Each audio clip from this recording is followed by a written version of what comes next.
शराब घोटाले केस में नया मोड़ आ चुका है। परेशानी और ज्यादा बढ़ने वाली है सिसोदिया और केजरीवाल की। कैसी बीती रातें और क्या क्या ड्रामा हुआ, ईडी ने क्या बड़ा कदम उठाया और एक और बड़ी हस्ती की गिरफ्तारी के कगार पे हैं। वो कौन सी बड़ी हस्ती हैं आपको बताएंगे। पूरा विषय की क्या है। नमस्कार, मैं हूं आशीष राठौर, आपका स्वागत करता हूं। आबकारी घोटाले में पूर्व मुख्यमंत्री मनीष सिसोदिया की तिहाड़ जेल में पहली रात सामान्य कैदियों की तरह बीती है। दोस्तों, ये बहुत ही शोचनीय है उनके लिए। रात को सोने के लिए जेल प्रशासन ने उन्हें कपड़े के अलावा 3 नए कंबल और एक नई बेडशीट दी। फिलहाल जेल में उन्हें कोई वीआईपी सुविधा नहीं मिली गई है, कोई वीआईपी सुविधा नहीं दी गई उनको। जेल प्रशासन सूत्रों के अनुसार करीब 7:30 बजे खाना खाकर आने के बाद रात को वो थोड़ी देर सोए। रात को खाने में उन्हें आलू मटर की सब्जी, दाल, रोटी और चावल दिया गया, जो सोर्सेस से खबरें आ रही है। जेल प्रशासन सूत्रों के अनुसार सामान्य प्रक्रिया के तहत जेल में जब कोई नया कैदी आता है तो उसके ऊपर विशेष नजर रखी जाती है। ईडी ने बताया है कि नई शराब नीति बनाने में साउथ दिल्ली के व्यापारियों से 100 करोड़ की रिश्वत ली गई थी। अब इस मामले में ईडी ने सोमवार शाम हैदराबाद के बिजनेसमैन अरुण रामचंद्र पिल्लई और अमनदीप ढल को गिरफ्तार कर लिया। दोस्तों, एजेंसी का दावा है कि इस मामले में सिसोदिया का भी नाम सामने आया है। यह बहुत बड़ी बात है। अब ईडी ने कोर्ट को सिसोदिया से पूछे जाने वाले सवालों की लिस्ट भी दिखाई है, जिसमें सिसोदिया 100 करोड़ की रिश्वत के बारे में क्या जानते हैं, यह पहला सवाल है। उन्होंने शराब नीति में बदलाव क्यों किया, यह दूसरा सवाल है। और भी ऐसे तमाम सवाल है जो कि लिस्ट कोर्ट को दिया गया है ईडी की तरफ से। सीएम केजरीवाल ने सिसोदिया को लेकर कहा है, क्या कहा जरा सुनिए। आज मैं चिंतित हूं, जो देश के लिए, सिसोदिया या सत्येंद्र जैन के लिए नहीं हूं, वो देश के लिए चिंतित हैं। वे दोनों बहुत बहादुर हैं, देश के लिए जान भी दे सकते हैं। जेल की कोठरी सिसोदिया के हौसले को हिला नहीं पाएगी, तोड़ नहीं पाएगी। ब्रिटिश शासन नहीं है केजरीवाल जी, किसी को जान देने की जरूरत नहीं है यहां। और आप मुख्यमंत्री होकर के ऐसी बात कैसे कर सकते हैं, जान देने की बात। दिल्ली के शराब घोटाले में बीआरएस नेता के कविता को ईडी ने समन जारी किया है। ईडी अधिकारियों ने मामले को लेकर बताया है कि ईडी ने दिल्ली आबकारी नीति से जुड़े मनी लॉन्ड्रिंग मामले में तेलंगाना के मुख्यमंत्री के चंद्रशेखर राव की बेटी के कविता को पूछताछ के लिए समन किया है। यह बहुत बड़ा मामला है दोस्तों। के कविता भी गिरफ्तारी के कगार पे हैं। दिल्ली शराब घोटाले से केसीआर की बेटी कविता का कैसा कनेक्शन, यह इन्फोर्समेंट डायरेक्टरेट ढूंढने के फिराक में। बीजेपी सांसद ने बताई पूरी क्रोनोलॉजी, आखिर क्या है। भाजपा सांसद अरविंद धर्मपुरी ने अपने एक ट्वीट में लिखा कि 2014-2018 तक केसीआर सरकार के कैबिनेट में कोई भी महिला शामिल नहीं थी। ऐसा इसलिए किया गया ताकि के कविता का पार्टी पर पूरी तरह से पकड़ रहे। तब वे निजामाबाद से सांसद थीं। 2019 के आम चुनावों में बीजेपी के उम्मीदवार से हारने के बाद नेपोटिज्म कोटा से वो एमएलसी बन गई।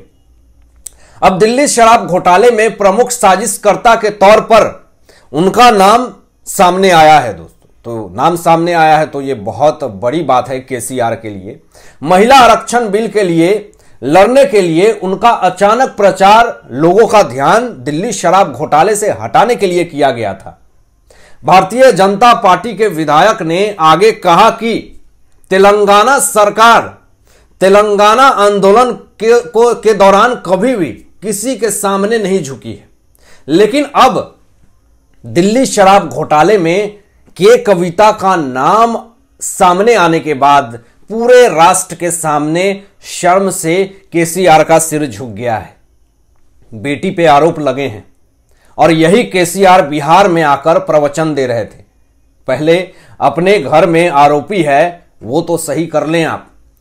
ईडी ने कविता को इसलिए बुलाया है ताकि उनका आमना सामना हैदराबाद के व्यवसायी अरुण रामचंद्रन पिल्लई से कराया जा सके, जो साउथ ग्रुप का एक कथित फ्रंटमैन है, जिसे सोमवार को इन्फोर्समेंट डायरेक्टरेट ने गिरफ्तार किया था। उनके गिरफ्तारी के बाद चारों तरफ हड़कंप मच गई थी, सिसोदिया भी परेशान हो गया था। ताजा मामला है दोस्तों मनीष सिसोदिया के ट्विटर अकाउंट से किए गए एक ट्वीट से जुड़ा हुआ है। दरअसल बुधवार यानी 8 मार्च यानी होली के दिन पूर्व डिप्टी सीएम के ट्विटर अकाउंट से एक पोस्ट किया गया है। सिसोदिया ने लिखा है कि आज तक सुना था कि देश में स्कूल खुलते हैं तो जेल बंद होते हैं, लेकिन अब इन लोगों ने तो देश में स्कूल खोलने वालों को ही जेल में बंद करना शुरू कर दिया। ट्विटर पे बहुत सारे विचार हैं इसके, लेकिन इस मामले को लेकर के भाजपा ने आम आदमी पार्टी पर हमला बोलते हुए सवाल किया है, क्या तिहाड़ जेल में सिसोदिया के पास फोन है?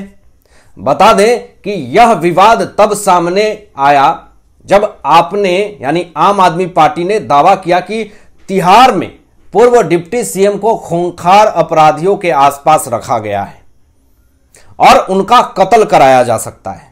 यह आरोप आम आदमी पार्टी की तरफ से लगाया गया है। दोस्तों, आरटीआई के हवाले से पता चलता है कि आपके कार्यकाल में एक भी नई स्कूल नहीं खुली है, लेकिन 16 स्कूल बंद जरूर हुई है। यह रहा आरटीआई, आप देख लें। वहां सिसोदिया जी, जेल में भी ट्वीट, जेल में भी मोबाइल, क्योंकि जेल आम आदमी पार्टी की है और यही है सत्ता की मौज।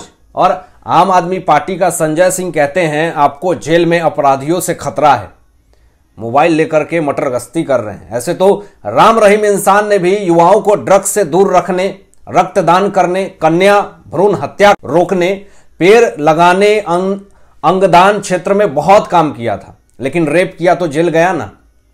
आपको भी स्कूल खोलने के लिए जेल नहीं भेजा गया है, दारू पॉलिसी में घोटाले के लिए आपको जेल भेजा गया है। यह भी सुनिए, शिक्षा मंत्री नहीं, दारू मंत्री जेल में है।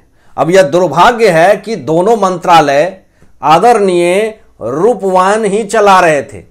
सुना है आदरणीय लोकनायक ने आपके पुनः मंत्री बनने के सभी रास्ते बंद कर दिए हैं। अब सरकारी आवास भी खाली करने को निर्देश जारी कर दिए गए हैं। अब अपना नया ठिकाना ढूंढ लीजिए सिसोदिया जी। और दोस्तों बताएं आपको कि अजीब है दृश्य, दारू का घोटालेबाज गांधी जी के स्मारक पर जाता है, जो गांधी जी की जिंदगी भर दारू और दारू के प्रोत्साहन का विरोध करते हैं, पकड़ाएंगे दारू घोटाला में और बोलेंगे कि शिक्षा का काम किया है इसलिए जेल में डाल दिया गया है। कभी देखा है किसी भी मकरीवाल गैंग ने दारू के बारे में बोला हो? नहीं बोला है ना आज तक मीडिया में। वो तो कन्नी काटते हैं, जब मीडिया उनसे सवाल करती है तो वो कन्नी काटते हैं। आज तक समझ नहीं आया ऐसी क्या स्कूल खोला है जो 24 घंटे गीत ही गाते रहते हैं। बाकी जगह के बच्चे अनपढ़ हैं क्या? रामायण बंद ही नहीं होता इनका। घोटाला किया है शराब का तो स्कूल बीच में कहां से आ गई? कोर्ट ने नहीं छोड़ा मतलब कुछ तो दाल में काला है। चोरी भी करो और बोलते हैं हम पर कार्रवाई भी नहीं करो। वाह केजरीवाल जी, आपके सोच और विचार तो बहुत निराले हैं।